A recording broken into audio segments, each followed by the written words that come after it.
సిద్ధలలో నేను సిద్ధముగా చేసుకో రాజు రానయ్యున్నాడు. యేసు తన తల్లియు తాను ప్రేమించిన శిష్యుడును దగ్గర నిలుచుంటాడు చూచి, అమ్మా ఇదిగో నీ కుమారుడు అని తన తల్లితో చెప్పెను. తరువాత శిష్యుని చూచి, ఇదిగో నీ తల్లి అని చెప్పెను. ఆ గడియ నుండి ఆ శిష్యుడు ఆమెను తన ఇంట చేర్చుకొనెను. ప్రియులారా, ఈ మాట ప్రభువైన యేసుక్రీస్తు సిలువలో తన ప్రాణమును అర్పించుచున్న సమయంలో ఆ సిలువ మీద పలికినటువంటి మూడవ మాటగా మనం జ్ఞాపకం చేసుకుంటున్నాం. ఇదిగో నీ కుమారుడు అని తన తల్లితో చెప్పాను. తర్వాత శిష్యుని చూచి, ఇదిగో నీ తల్లి అని చెప్పాను. ఆ గడియ నుండి ఆ శిష్యుడు ఆమెను తన ఇంట చేర్చుకొనెను. ప్రియ దేవుని బిడ్డలారా, ఈ మూడో మాట ప్రభువైన యేసుక్రీస్తు శిలువ మీద పలికిన మాటల్లో అత్యంత ప్రాముఖ్యమైనటువంటి మాటగా మనం చూస్తున్నాం. ప్రియులారా, మొదటిగా ఈ మాట ప్రభువారు అత్యంత శ్రమల సమయంలో పలికినటువంటి మాటగా మనం చూస్తున్నాం. ఆ సమయంలో ప్రభువారు ఈ మాట పలికిన సమయంలో యేసు ప్రభు యొక్క పరిస్థితి ఎలా ఉందంటే, చాలా బాధలో ఉన్నాడు. చాలా బాధలో, ఎగోని శ్రమ పడుతూ ఉన్నాడు. ఒక ప్రక్కన శరీరములో శక్తి క్షీణించిపోయే పరిస్థితి. అప్పటికే శరీరంలో ఉన్న రక్తమంతా కూడా ఓడిపోయింది, ఓడ్చేశారు. రకరకాలుగా శ్రమ పెట్టారు ప్రభువుని, రకరకాల ఆయుధాలతో. నాలుకకు మించిన ఆయుధం లేదనుకోండి మానవునికి. భయంకరమైన మాటలతో, హింసాత్మకమైన మాటలతో ప్రభువారిని చాలా ఇబ్బంది పెట్టి చివరకు శారీరకంగా కూడా ఆయన శరీరాన్ని తూట్లుగా పొడిచి, ప్రియులారా, ఉన్నటువంటి ఆ కొంచెం రక్తము, ఆ కొంచెం నీళ్లు పూర్తిగా ఓడ్చివేయబడినటువంటి ఆ సమయంలో అత్యంత బాధాకరమైనటువంటి పరిస్థితిలో కూడా ఇతరుల ఎడల శ్రద్ధ చూపినటువంటి విధానాన్ని ఇక్కడ మనం క్రీస్తు ప్రభు జీవితంలో చూస్తున్నాం. ప్రభువారికి జీవితం ఎలాంటిదంటే, ఆయన మాదిరికరమైన జీవితము. ఆయన బోధలు కానీ, ఆయన జీవిత విధానము కానీ, ఆయన బోధించే బోధలు ఏ విధమైన సత్యాలు బోధించారో యేసు ప్రభువారు ఈ లోకానికి, ఆ బోధల ద్వారా ఆయన జీవితాన్ని చూపించారు ప్రపంచానికి. జీవితంలో చూపించకుండా ఆయన బోధించలేదు. బోధించేది ఒకటి, జీవించేది ఒకటిగా ప్రభువారి జీవితంలో లేదు. ఆయన ఏది చెప్పాడో దాన్ని చేసి చూపించారు. ఆయన ఏది బోధించారో ఆ బోధను ఆయన జీవితంలో నెరవేర్చినట్టుగా మనం చూస్తున్నాం. ప్రియులారా, అంత బాధలో కూడా, సిలువ బాధలో, శ్రమల్లో కూడా ఇతరుల విషయంలో ప్రభువు పడేటటువంటి, ప్రభువుకున్న శ్రద్ధ ఈ మాటలో మనం చూస్తున్నాం. ప్రియులారా, అక్కడ పరిస్థితి ఎలా ఉందో తెలిసిన, రక్తం ఓడుతున్నది, ప్రజలు వ్యతిరేక మాటలు మాట్లాడుతున్నారు, చాలా వేదనలో ఉన్నాడు. ప్రియులారా, ఈ యొక్క ఇతరుల మీద ప్రేమ, ఇతరుల మీద ఒక concern on others, even in the sufferings on the cross. సిలువ మీద ఉన్నటువంటి శ్రమల్లో కూడా ఇతరుల విషయంలో పడినటువంటి ఆవేదన. ప్రియులారా, సిలువ అనగా సెల్ఫ్లెస్ లవ్, స్వార్థము లేనటువంటి నిస్వార్థమైనటువంటి ప్రేమ సిలువలో క్రీస్తు ప్రభు వారు చూపించారు. నిజమైనటువంటి ప్రేమ ఇతరుల విషయంలో శ్రద్ధ వహిస్తుంది. ఈ మాట మనం జాగ్రత్తగా ఆలకించాలి. ప్రియ దేవుని సంగమా, నీ హృదయంలో దేవుని ప్రేమ, నిజమైన దేవుని ప్రేమ ఉన్నట్లయితే ఆ ప్రేమ ఏం చేస్తుందంటే నిన్ను ఇతరుల యొక్క అవసరాల వైపు నడిపిస్తుంది, ఇతరుల యొక్క బాధల వైపు నడిపిస్తుంది, ఇతరుల యొక్క కన్సర్న్ చూడడానికి నీలో ఉన్న నిజమైన దేవుని ప్రేమ దోహదపడుతుంది అని ప్రభువారు చెప్పినటువంటి 3వ మాటలో మనం చూస్తున్నాం ప్రియులరా.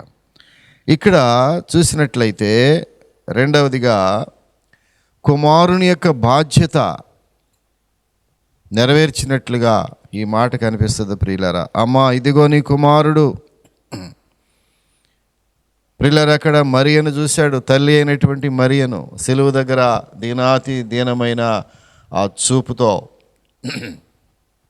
ఓ ప్రక్కన కన్న కుమారుడు చిత్రహింసలకు గురవుతున్నటువంటి సందర్భము, ఓ ప్రక్కన ప్రజలంతా కూడా తన సొంత కుమారుని దూషిస్తున్నటువంటి పరిస్థితి, ఓ ప్రక్కన ఆయన ఆవేదన పడుతూ ఉన్నాడు, వేదన పడుతూ ఉన్నాడు, రోదన చేస్తూ ఉన్నాడు తండ్రికి, తండ్రి నీ చిత్తమైతే ఈ గిన్నెను నా యొద్ద నుంచి తొలగించుము. అప్పుడు ఆయనకు దాహం కూడా వేసింది. దాహం వేసినా కూడా మంచినీళ్ళు ఇవ్వలేనటువంటి పరిస్థితి. మిట్ట మధ్యాహ్నం ప్రియులరా, ఈ సందర్భాన్ని తల్లి అయిన మరియ ఆ సిలువ దగ్గర నిలబడి ఒంటరిగా దీనాతి దీనమైన చూపుతో హృదయం ద్రవించేటటువంటి ఆ భయంకరమైన దృశ్యాన్ని చూస్తూ నిలబడిపోయింది. ప్రియులరా, ఈ లోకరీత్యా క్రీస్తు ప్రభువారు ఆ కుటుంబానికి పెద్ద కుమారుడిగా, బాధ్యత కలిగినటువంటి కుమారుడిగా, తల్లి యొక్క ఆలన పాలన చూడవలసినటువంటి బాధ్యత కలిగిన బిడ్డగా తన బాధ్యతను ఒక్కసారి గుర్తు చేసుకోవాల్సినటువంటి పరిస్థితి వచ్చింది. ప్రియులరా, అక్కడ వెంటనే జరిగిందేంటి తెలిసిన, తన కుమారుని యొక్క బాధ్యతను జ్ఞాపకం చేసుకుని నా తల్లిని సమయంలో విడిచిపెట్టడం వాక్యానుసారం కాదు. తల్లిని సన్మానించవలసినటువంటి పరిస్థితి దేవుని యొక్క వాక్యంలో లేఖనాసారముగా, నీ తల్లిని నీ తండ్రిని సన్మానించుము, అప్పుడు నీవు దీర్ఘాయుష్మంతుడు అనబడదు. ప్రియులరా, ధర్మశాస్త్రమును నెరవేర్చడానికి వచ్చిన యేసయ్య తన బాధ్యతలను విస్మరించకుండా ధర్మశాస్త్రమును ఒక పొల్లైనను సున్నైనను తప్పిపోకుండా వాటిని నెరవేర్చటానికి వచ్చినటువంటి దైవ కుమారుడిగా ఇక్కడ తన బాధ్యత నిర్వర్తిస్తున్నాడు. ప్రియులరా, అక్కడ ఉన్నటువంటి ఏం జరిగింది తెలిసిన తర్వాత శిష్యుని చూచి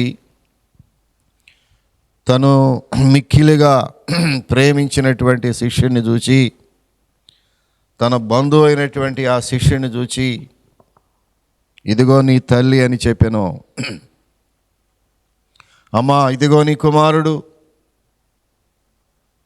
ఇదిగో నీ తల్లి. ఆ ఇద్దరి యొక్క హృదయాలను, ఆ ఇద్దరి యొక్క చేతులను కలిపి, ప్రియులరా, తాను చేతగాడిన వాడిని కాను, ఒక బాధ్యత కలిగినటువంటి బిడ్డను అని నిరూపించుకున్నటువంటి స్థితి ఈ మాటలో మనం చూస్తున్నాం. అలాగే విడిచిపెట్టి తల్లిని వెళ్ళిపోయేటటువంటి కుమారుడు కాదు.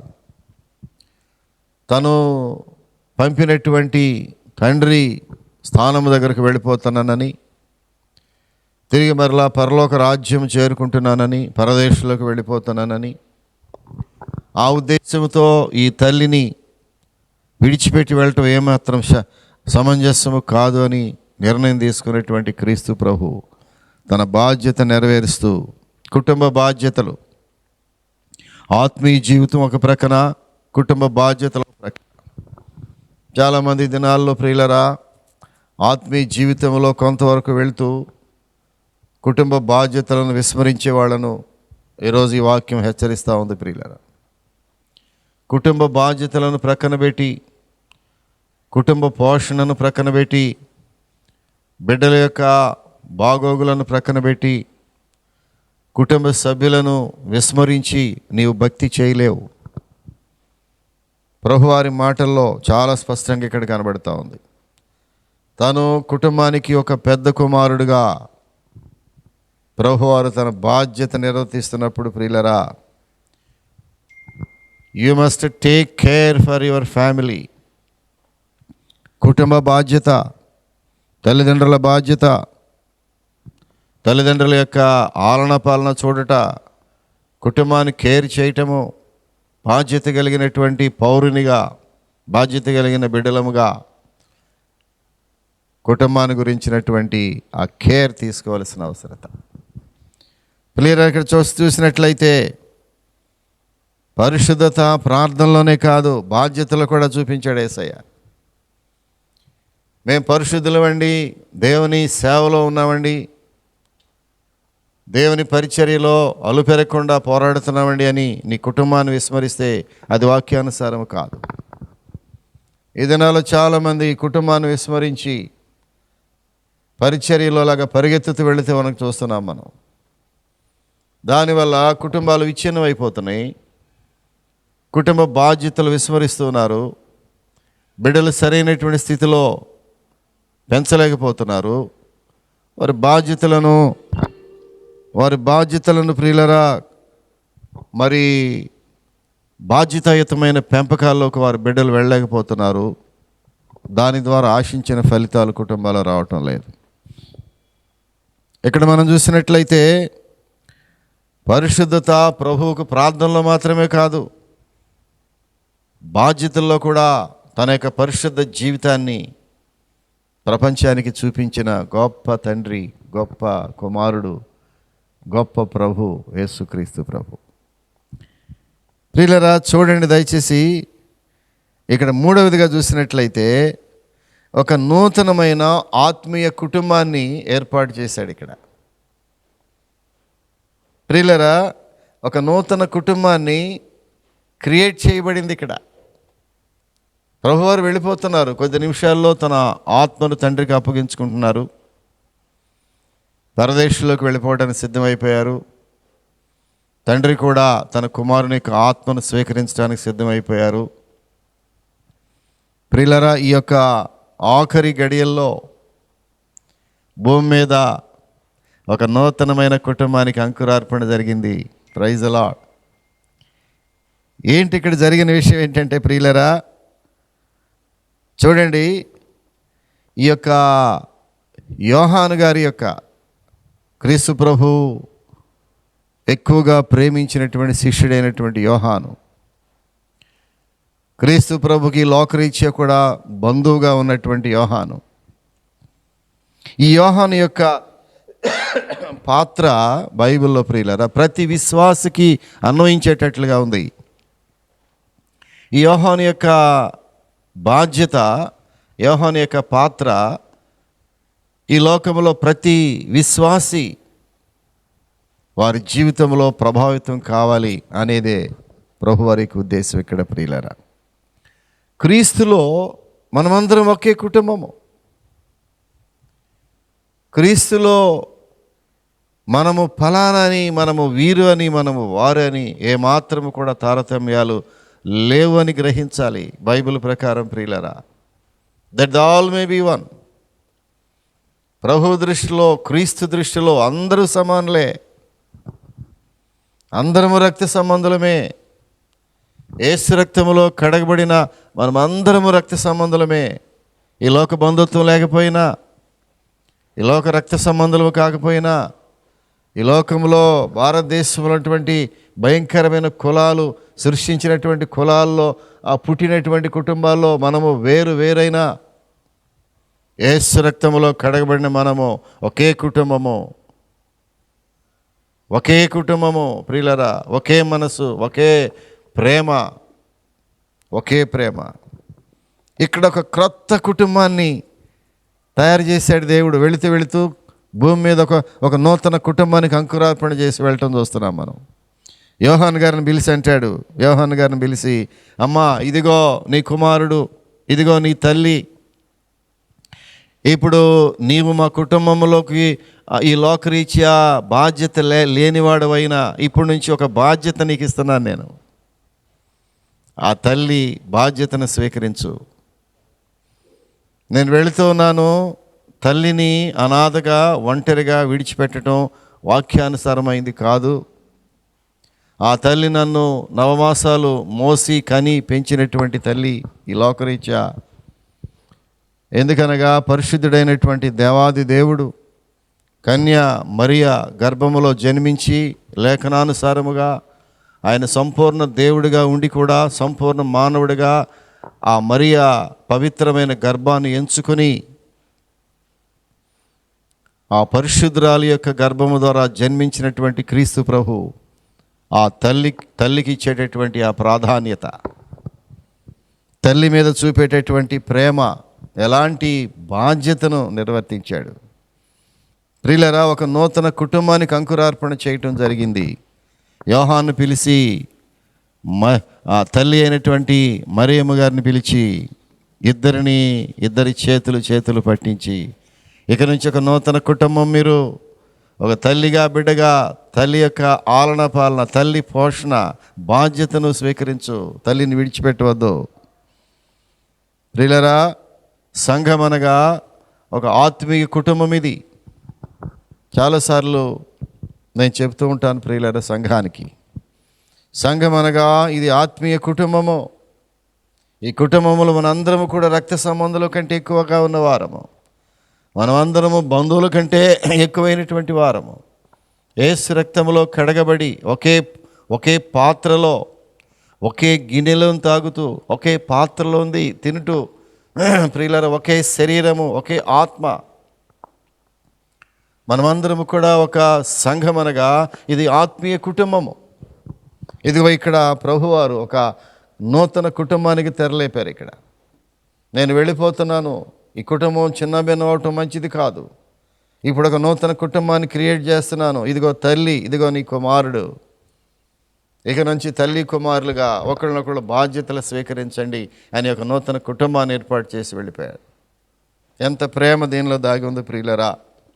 ఆయన శ్రమలలో కూడా ఆఖరి క్షణంలో కూడా తన బాధ్యతను నిర్వర్తించినటువంటి ప్రభు అయిన క్రీస్తు ఎంత ప్రేమ కలిగిన దేవుడు ప్రియులారా, ఎంత జాలి కలిగినటువంటి ప్రభు మనకున్నాడు. ఇక్కడ యోహాను యొక్క పాత్ర ప్రతి జీవితానికి ఒక ఉదాహరణగా చూడవలసినటువంటి పరిస్థితి. సంఘము అనగా ఆత్మీయ కుటుంబము, ఒకరినొకరు బాధ్యత వహించేటటువంటి కుటుంబము సంఘం అనగా. కొన్ని సంఘాల్లో ఎవరికెవరు పొంతన లేనటువంటి పరిస్థితుల్లో, ఒకరికొకరు సంబంధం లేనటువంటి పరిస్థితుల్లో, ఒకరి సంతోషాన్ని మరొకరు పంచుకునే స్థితిలో లేనటువంటి సంఘాలు కనబడుతున్నాయి. ఒకరి బాధల్లో ఒకరు బాధ్యతలు తీసుకునేటటువంటి సంఘముగా. క్రీస్తు సంఘాలంటే ఏమిటి ప్రియులరా? క్రైస్తవ సంఘాలు ఎలా ఉండాలో ఇక్కడ చాలా తేటగా ప్రభువారు వారి 3వ మాటలో బోధిస్తున్నారు. సంఘం అనగా ఒక ఆత్మీయ కుటుంబం. ఇది రక్త సంబంధం కంటే ఎక్కువైనటువంటి కుటుంబం. ఇది ఒకరి బాధలు ఒకరు పంచుకోవాలి, ఒకరి ఆనందాన్ని ఒకరు అనుభవించాలి, ఒకరి బరువును మరొకరు మోస్తూ ఉండాల్సినటువంటి పరిస్థితి. ప్రియులరా, ఇక్కడ చూసినట్లయితే సంఘము ఒకరి బాధల్లో ఒకరు. క్రీస్తులో మనం అందరము ఒకే కుటుంబం. మనం వాళ్ళు వేరు కాదు, వీళ్ళు వేరు కాదు.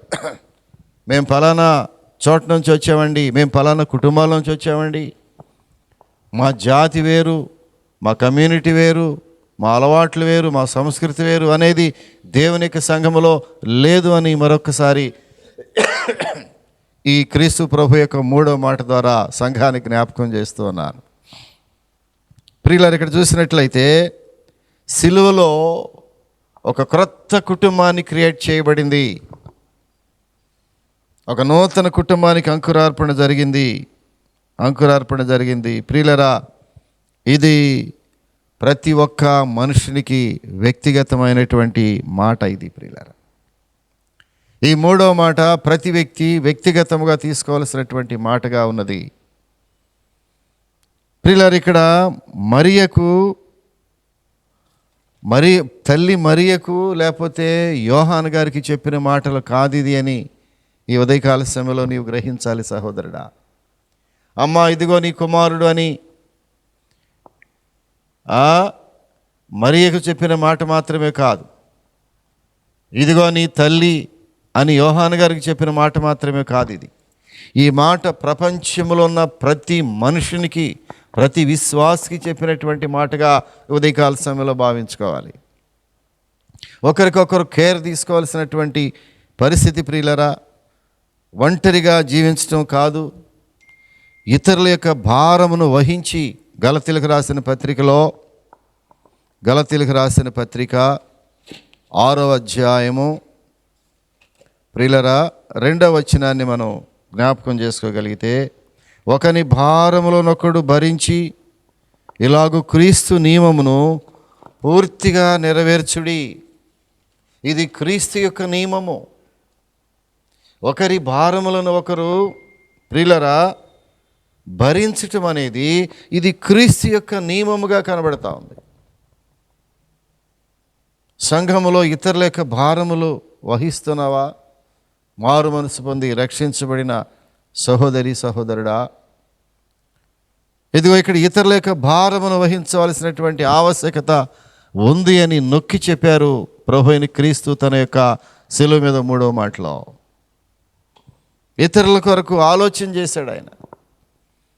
ఇతరులను క్షమించటం ప్రియులరా, మొదటి మాట చూస్తే ఇతరుల ఆ శ్రమల్లో కూడా ప్రభువారు ఇతరులను క్షమించటం చూస్తున్నాం. ఆ శిలువ మీద 2వ మాటలో చూస్తే ఒక గజ దొంగకు, నిరీక్షణ లేనటువంటి ఆశలు కోల్పోయినటువంటి గజ దొంగకు గొప్ప నిరీక్షణ ఇచ్చినటువంటి ఆ 2వ మాట, శిలువలో పలికిన 2వ మాటలో మనం చూస్తాం. ఈ 3వ మాటలో కూడా ప్రియులరా తల్లి కొరకు బాధ్యత నెరవేర్చినటువంటి మాటగా చూస్తున్నాం.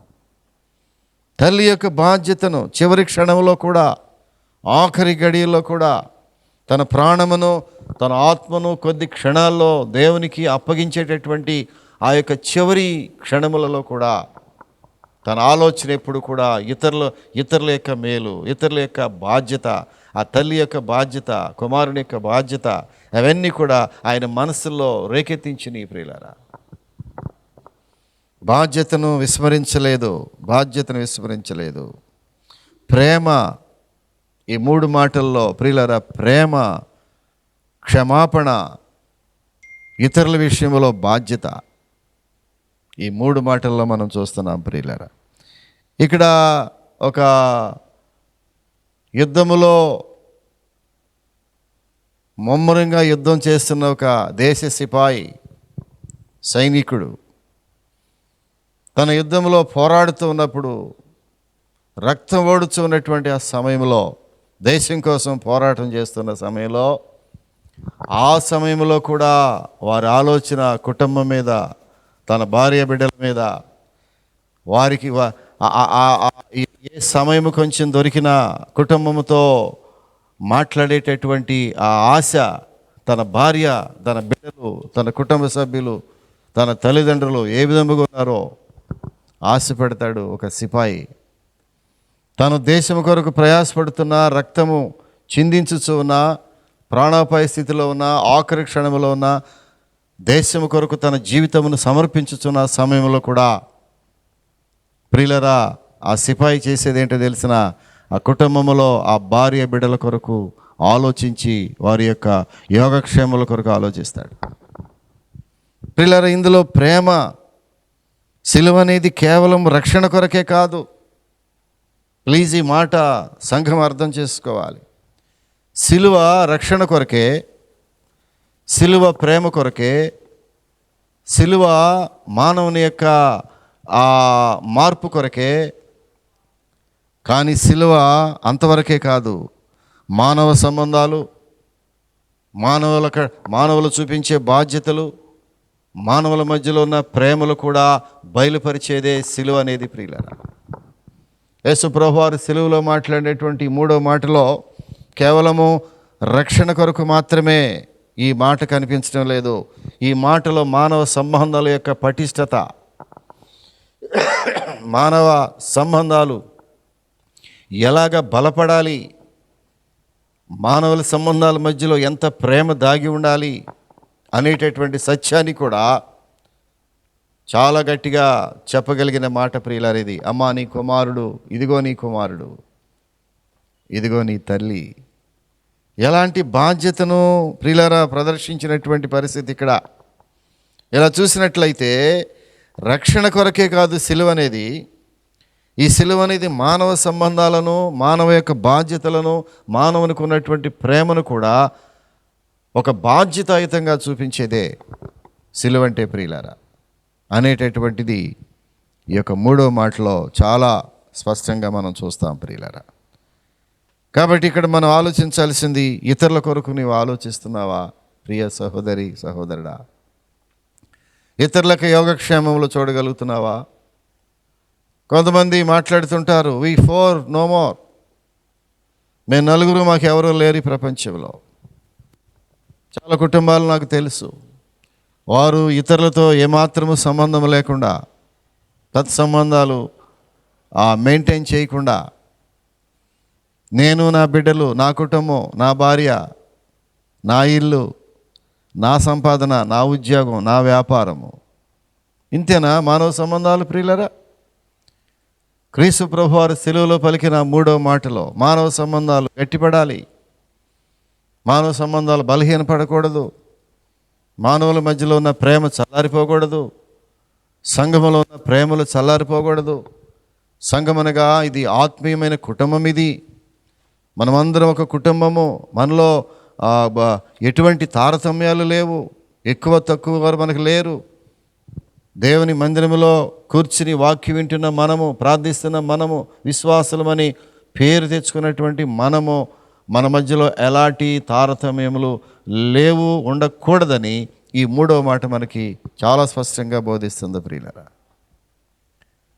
ఇంకా యేసు రక్తములో కడగబడినటువంటి నీకు ఇంకా ఈ లోక సంబంధమైనటువంటి సంబంధాల్లో మునిగి తేలుతున్నావా? ఇతరుల విషయంలో కేర్ తీసుకుంటున్నావా? సంఘములో ఉన్న బలహీనుల విషయంలో నీకేమైనా కన్సర్న్ ఉన్నదా?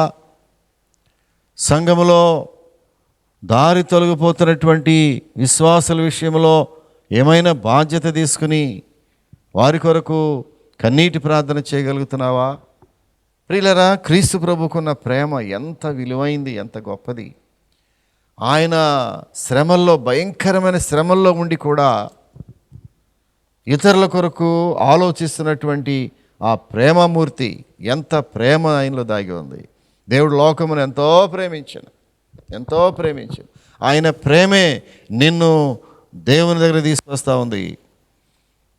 ఆయనలో ఉన్న దాగి ఉన్నటువంటి అత్యంత లోతైన ప్రేమ నిన్ను దేవుని మందిరానికి నడిపిస్తూ ఉంది. ఆయనలో ఉన్న ఆ విలువైనటువంటి ప్రేమ ప్రపంచంలో అనేక శక్తుల కంటే ఈయన శక్తి గొప్పదని సపరేట్ చేయబడింది. ఆ ప్రేమే. దేవుడు లోకమును ఎంతో ప్రేమించెను. నిస్వార్థమైన ప్రేమ, శాశ్వతమైన ప్రేమ. ప్రభు అన్నాడు, ఇదిగో నేను శాశ్వతమైన ప్రేమతో నిన్ను ప్రేమించుచున్నాను గనుక విడువక నీ ఎడల కృప చూపుతున్నాను.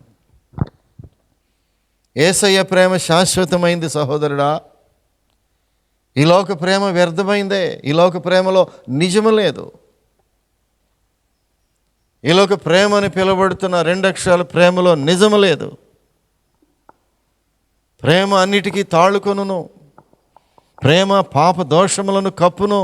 బైబిల్లో రాయబడిన వాక్యం ప్రియులారా. ప్రేమ అనేక పాప దోషములను కప్పును. ఒక కన్న కుమారుడు చేసినటువంటి ఆ దోషములను కన్న తల్లి ఏ విధంగా కప్పేస్తుందో ఇతరులకు తెలియకుండా, ఆ కుమారుడు లేక కుమార్తె చేసినటువంటి అపరాధములు ఇతరుల దృష్టిలో పడకుండా తల్లి ఎంత జాగ్రత్తగా కాపాడుకుంటుందో, తల్లి ఎంతగా తన యొక్క ఆ పాపమును కప్పిపుచ్చి ఇతరులకు చెప్పకుండా ఆ బిడ్డను ఎంత ఉన్నతమైన స్థితిలో సమాజానికి చూపిస్తుందో ఆ తల్లి ప్రేమ, అంతకంటే మించిన ప్రేమ యేసయ్య ప్రేమ. ప్రియులారా, నీ పాప దోషములన్నీ కప్పేశాడు ఆయన. నీ అపరాధములన్నీ ఆయన వీపు మీద వేసుకున్నాడు. ఆ సిలువలో ఆ భయంకరమైన వేదన పడుతున్న సమయంలో కూడా ఇతరుల గురించి ఆలోచించే ఈ మాట, అమ్మా ఇదిగో నీ కుమారుడు, ఇదిగో నీ తల్లి. ఎలాంటి బాధ్యత, ఎలాంటి రెస్పాన్సిబిలిటీ, కుమారుని యొక్క బాధ్యత. ఈ లోక కుమారుడిగా, ఈ లోక కుటుంబంలో ఒక పెద్ద కుమారుడిగా తన బాధ్యతను ఎక్కడ కూడా విస్మరించకుండా, తల్లిని విడిచిపెట్టకుండా, తల్లి యొక్క పోషణ విడిచిపెట్టకుండా తను వెళ్ళటం అనివార్యమై ఉన్నప్పుడు పరలోకానికి, ఈ లోకాన్ని విడిచి వెళ్ళవలసిన సమయం ఆసనమైనప్పుడు తండ్రి మాటకు జవదాటకుండా, తండ్రి ఆజ్ఞను పాటిస్తూ ఆయన వెళ్ళిపోవలసిన సమయాన్ని దృష్టిలో పెట్టుకుని ఆ తల్లి బాధ్యతను ఆ యోహానుకు అప్పగించినప్పుడు, ప్రియులారా, ఎంత విలువైన సంఘటన అది, ఎంత ప్రేమపూర్వకమైన సంఘటన ప్రియులారా. హృదయం ద్రవించేటటువంటి సన్నివేశం అది. ఒక తల్లిని, కన్న తల్లిని తన సహోదరునికి ఆ రక్త సంబంధాన్ని అంటగట్టి, అమ్మ ఇతను ఎవరో కాదు, నీ కుమారుడే. ప్రియులారా, రక్షించబడిన ప్రతి ఒక్కరూ మనకి రక్త బంధువే. యేసు రక్తములో కడగబడిన మన అందరం కూడా రక్త సంబంధులమే. మన మందిరంలో నేను చాలామందిని చూస్తూ ఉంటాను, రక్త సంబంధము కంటే ఎక్కువైన ప్రేమతో మనం అందరం ఉంటాం ఇక్కడ. Praise the lord. వారి రక్త సంబంధులు అంత ప్రేమిస్తారులే నాకు తెలియదు. ప్రియులారా, సంఘములో ఎంతోమంది సహోదరులు మమ్మల్ని ప్రేమిస్తున్న విధానం చూసినప్పుడు, ప్రియులారా, నిజానికి మా రక్త సంబంధంలో కూడా అలాంటి ప్రేమ నేను చూడలేను. ఏ బంధుత్వములు, ఈ లోకరీత్యా ఏ బంధుత్వం లేనటువంటి సంఘములో, ఈ లోకరీత్యా ఏ బంధువులుగా పిలువబడినటువంటి సంఘములో, ఈ మనుషుల్లో నేను రక్త సంబంధాన్ని ఈ సంఘములో చూడగలుగుతున్నాను. అది దేవుడు నాకు ఇచ్చిన గొప్ప ఆధిక్యత. ప్రియులారా, నీ పరిస్థితి ఎలా ఉంది సహోదరుడా? ఇతరులను ప్రేమిస్తున్నావా? బాధల్లో కూడా దేవుడు నిన్ను జ్ఞాపకం చేసుకున్నాడే. ఆయన బాధల్లో కూడా ప్రభు నిన్ను జ్ఞాపకం చేసుకున్నాడే. ఇప్పుడే, ఈనాడే నీ జీవితాన్ని ప్రభు చేతిలో పెట్టు. ప్రభువా, నాకు బాధ్యతలు నేర్పించు. రక్త సంబంధులు కాకపోయినా నీ రక్తములో కడగబడ్డ మేమందరము కూడా ఒకే కుటుంబం అనే బాధ్యత నాకు తెలియపరిచావు. నీకు స్తోత్రాలు ప్రభు అని చిన్న ప్రార్థన చేసుకోగలిగితే నీ గురించి నేను కూడా చిన్న ప్రార్థన చేయడానికి ఆశపడుతున్నాను. ప్రార్థన చేసుకుని,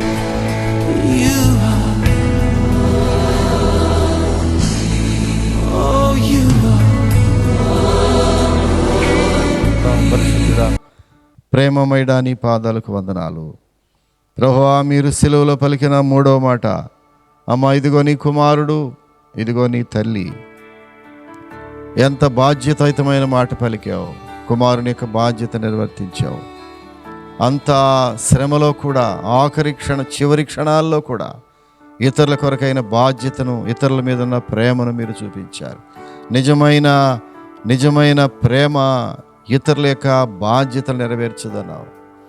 నిజమైన దేవుని ప్రేమ మాలో ఉంటే ప్రభువా, ఇతరుల యొక్క అవసరతలను గురించి ఆలోచిస్తాం మేము తండ్రి.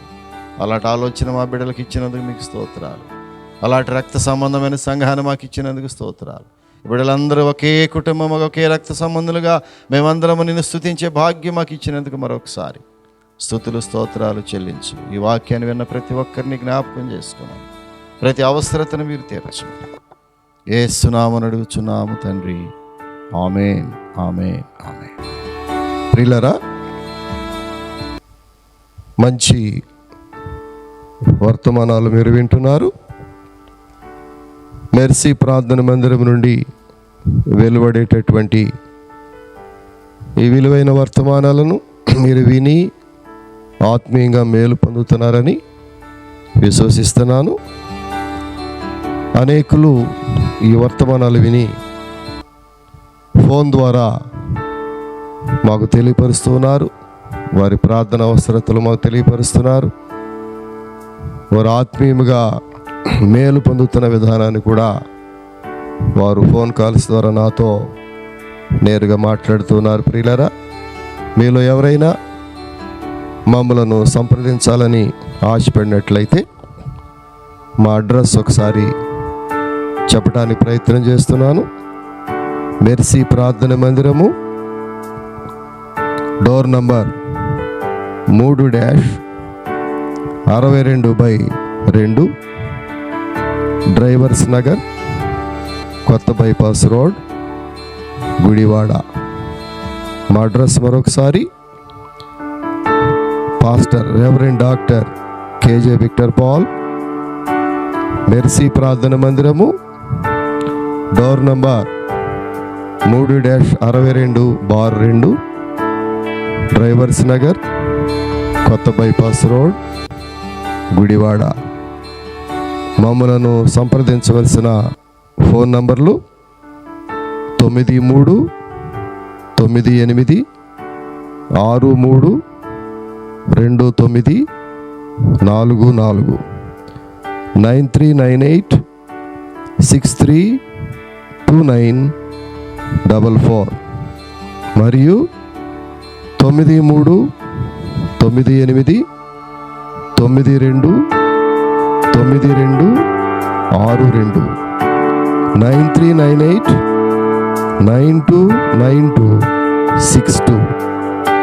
దయచేసి మీ ప్రార్థన అవసరతలు మాకు తెలియచేయండి. మేము మీ కొరకు ప్రార్థన చేస్తాం.